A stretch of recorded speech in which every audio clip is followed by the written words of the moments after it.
Here it is, another edition of Todd's Odds with our sports betting analyst, Todd Fuhrman, the former Caesars odds maker. Todd, before we get to the weekend games, we just have to point out that you said last week it was hard to handicap where Bill Belichick might end up.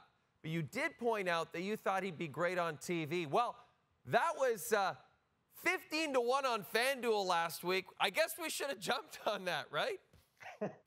I mean, at this point now, it feels like all of the good jobs have been taken. The surprise hire earlier today, the Atlanta Falcons going with Raheem Morris instead of Bill Belichick or Mike Vrabel, Coach Harbaugh to the Chargers. I'm not sure Bill's going to find himself with a seat, Jay, once this carousel comes to a screeching halt this coaching cycle. Okay, let's start in Baltimore, the site of the AFC Championship game this season.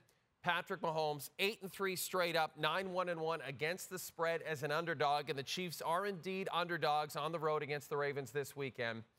Does a stat like that have you leaning toward Kansas City? And is there a bet that you actually like for the AFC Championship?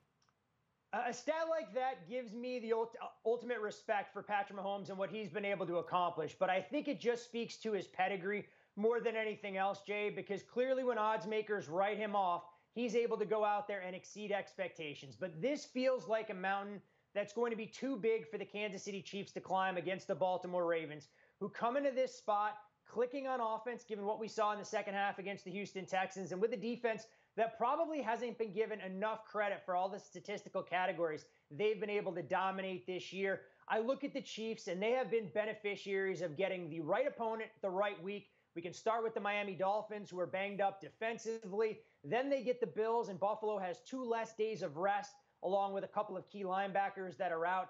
This number has started to get away from me a little bit, but should you be so inclined, I still think the Ravens at minus $2 on the money line offer a little bit of value and upside. It's significantly shorter with what my current price on this game actually is. Well, Todd, and then you think about the Chiefs and the fact that they moved from plus 350 earlier this week to win the Super Bowl. Now they're plus 450 to win the Super Bowl.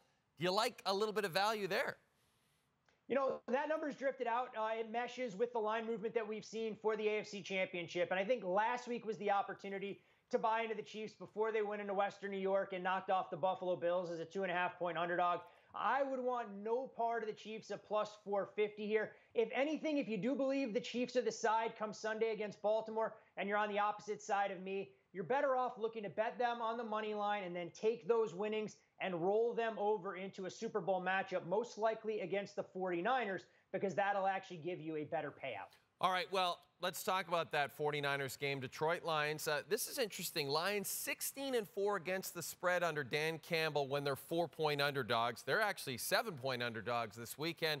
The Niners, as you know, overwhelming favorites to reach the Super Bowl. But does the fact that they actually struggled against Green Bay last weekend give you a little bit of hope, Todd, a little bit of hope that maybe the Lions could pull this off?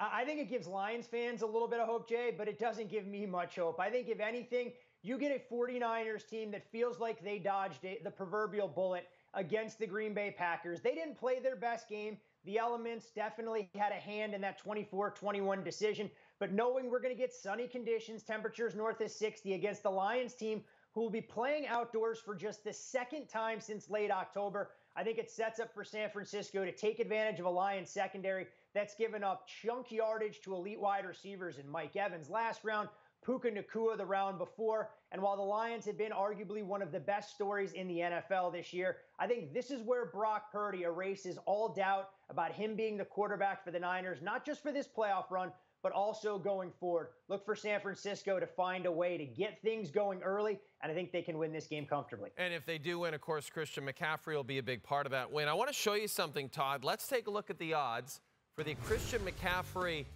anytime touchdown. To score 1 touchdown, minus 380. It was earlier minus 330. It's gone to minus 380 now. You see the next closest player, Brendan Ayuk, at minus 110. 2 touchdowns.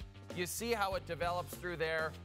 Assuming you won't be grabbing McCaffrey at minus 380, is there an anytime TD scorer that you do like this weekend, Todd?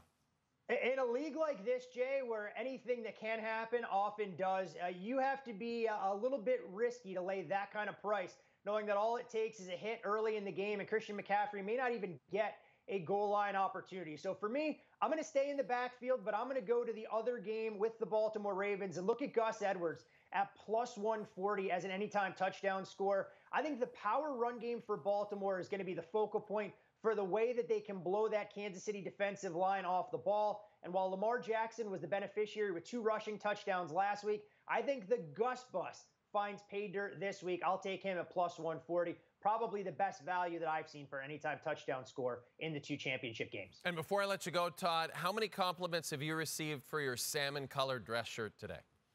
I mean, look, Jay, I don't get out of the house often, especially this time of year, so I save my Sunday best for you folks north of the border and all of the loyal TSN audience. The little secret, I haven't even shown my wife this shirt, Jay. I got to keep that under wraps, and I'm saving it just for you, my friend. I appreciate that. You're the best. Todd Fuhrman every week. Todd's Odds brought to you by FanDuel. We'll talk to you next week, my friend. Always a pleasure. Enjoy the games this weekend.